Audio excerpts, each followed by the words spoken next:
جو شخص کہتا ہے کہ میں کل خوش ہو جاؤں گا وہ کبھی خوش نہیں ہوگا۔ اگر تم محبت کسی اور سے کرتے ہو اور تمہاری شادی کسی اور سے ہو جائے تو یہ آپ کی زندگی عذاب سے کم نہ ہوگی۔ ہم خیال لوگ ہم سفر ہو جائیں تو منزل آسان ہو جاتی ہے۔ قائم ذات سے محبت کرو گے تو تم بھی قائم ہو جاؤ گے۔ سخی تب سخاوت کر سکے گا جب سائل بھی موجود ہو۔ گداگر وہ ہوتا ہے جو ہر روز ایک مقام پر ایک جیسی صدا لگاتا ہے۔ جتنے عظیم لوگ تھے وہ غیر عظیم زمانوں میں آئے۔ جس کو آپ یاد کر رہے ہیں وہ بھی کسی نہ کسی صورت میں آپ کو یاد کر رہا ہے۔ جھوٹا آدمی اگر سچ بھی بولے تو سچ بے اثر ہو جاتا ہے۔ ناجائز کمائیوں سے بنے ہوئے محلات پر لکھ دینا کہ اللہ کے فضل سے بنا ہے ایک ظلم ہے۔ وہ لوگ جھوٹے ہیں جو یزید کو تو دریافت کرتے ہیں مگر حسین بننے کو تیار نہیں۔ آدمی جوان کب ہوتا ہے؟ جب وہ آئندہ کے خواب دیکھے۔ بوڑھا کب ہوتا ہے؟ جب وہ گزشتہ چیزوں کو یاد رکھے۔ جب ہماری تمنا کے پاؤں حاصل کی چادر سے باہر نکل جائیں تو ہمیں سکون نہیں ملتا۔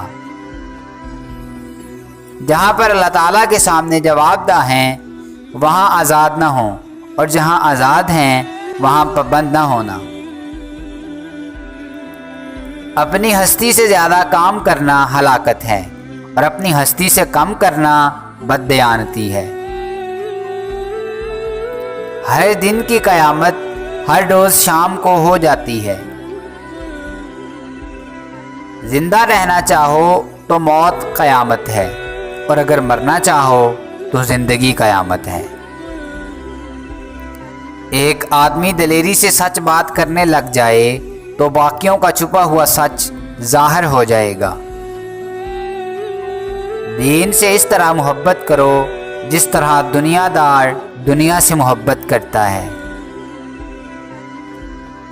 ہر آدمی اپنے سے دانا کے سامنے بے وقوف ہے، اور آپ کو آپ سے بڑا دانا ہمیشہ ملے گا۔ جب تک کوئی آپ سے پوچھے نہ مبلغ نہ بنو۔ ہم ہر دن کا ماتم کرتے ہیں اور ہر صبح کو خوش آمدید کہتے ہیں۔ جن لوگوں نے اللہ تعالیٰ کو یاد رکھا، لوگوں نے ان کی زندگی کے بعد بھی ان کو یاد رکھا۔ علم اور عمل کے درمیان فاصلہ کم کرنا شریعت بھی ہے اور ولایت بھی۔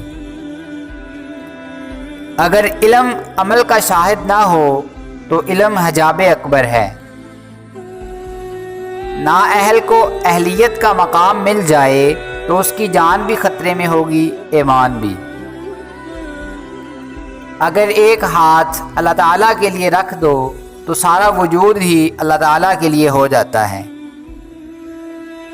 پیسہ آتا ہے غرور دینے کے لیے اور جاتا ہے مسکینی دے کر۔ دعا کرو کہ تم اس عبادت سے بچ جاؤ جس میں اللہ تعالیٰ کا قرب نہ ملے۔ لوگوں سے الگ رہ کر سوچو گے تو لوگوں سے الگ سوچ مل جائے گی۔ عبادت نجات تک پہنچاتی ہے، جبکہ عشق محبوب الہی صلی اللہ علیہ وآلہ وسلم تک پہنچاتا ہے۔ گدھ کی آنکھ مردار انسان کے علاوہ کچھ اور دیکھنے سے قاصر ہے۔